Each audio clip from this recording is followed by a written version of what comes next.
video demonstrates how to create different kinds of connecting rods in Tekla using the xTHangerRod plugin. There are 4 different types of ends for these rods: clevises, hillside washers, nut and washer, and plane. These choices are available on both ends.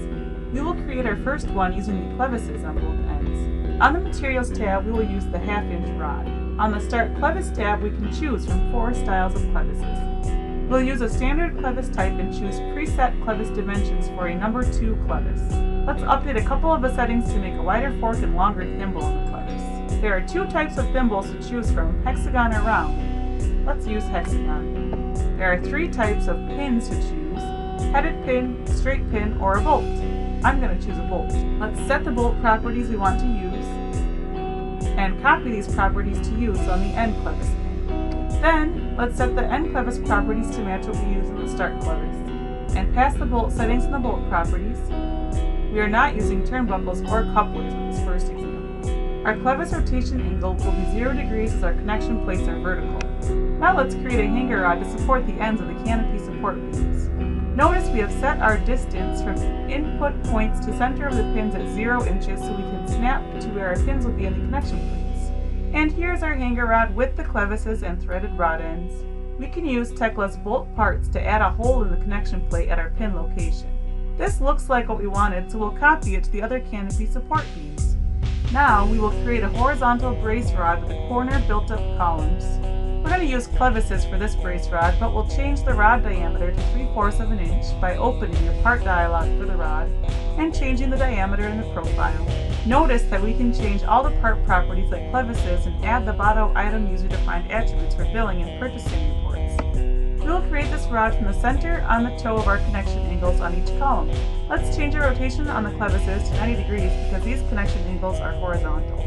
Now, adjust the endpoint so the pins are a decent edge distance from the angle toes, and that is looking like a brace rod should. But if we select the rod itself, you can see that it's longer than I'd like it to be, so we'll add a turnbuckle and a coupler so our rods are no longer than 20 feet 0 inches. Some simple math will help us, but first we want to change the clevis to a number 2.5 size. Then we see the pin center to the clevis end will be 5 inches and the clevis end to the rod end is 1.5 inches. This leaves 3.5 inches from the pin center to the start of the rod. Next we apply the preset turnbuckle dimensions for a 3/4 inch diameter rod, and we see that we have 4 1/16 inches from the center of the turnbuckle to the end, plus 1 inch to the thread on the rod, and then back 3 inches to the end of the rod, leaving 2 1/16 inches from the center of the turnbuckle to the end of the rod.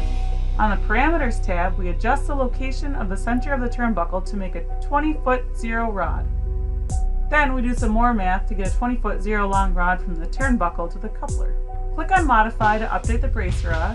Let's zoom in to see the turnbuckle and the coupler. Notice we can make a round or hexagonal coupler. Let's check the rod lengths and make sure our math was correct. Another setting we can use is to tell the plugin how to create the assemblies. We can choose all the parts so we have one assembly for the entire rod, or by rod, which will include only one end, clevis or turnbuckle with each rod, or all parts shoot loose. Next, we are going to create some sag rods for the girts. We don't need any turnbuckles or couplers, and we'll change both end types to nut and washer. Our end rotation can be set back to 0 degrees, and we'll change our rod diameter back to 1/2 inch. On the Plane End tab, we will set our thread length to 2 inches, and our protrusion to 1 inch past the washer on the Parameters tab. Our input points will be from the underside of the girt web to the top side of the girt web above. I forgot to apply my changes, so I'll modify the plugin to show the current settings. Next, move the sag rod into the correct location and copy as many times as needed along the girts and to the girts in this plate.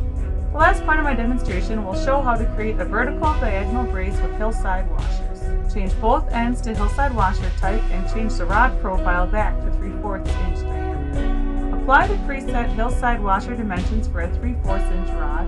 Now, we'll create it from the left side of web of one column to the right side of the web of the second column. Adjust the rod protrusion distance, and then measure the angle the rod makes with the column and adjust the hillside washer bevel angle to match. Looking good, and it was so simple to create. Let's add another rod going the other direction. Now we just move them into the correct position on the columns from our work plane, and there it is. Yet another tedious modeling chore made easy by a SteelTech plugin. We love making your life easier and your models more efficient and a higher LOD. Quicker modeling, more money in your pocket, higher quality models, happier customers. Life is as good as it gets with SteelTech.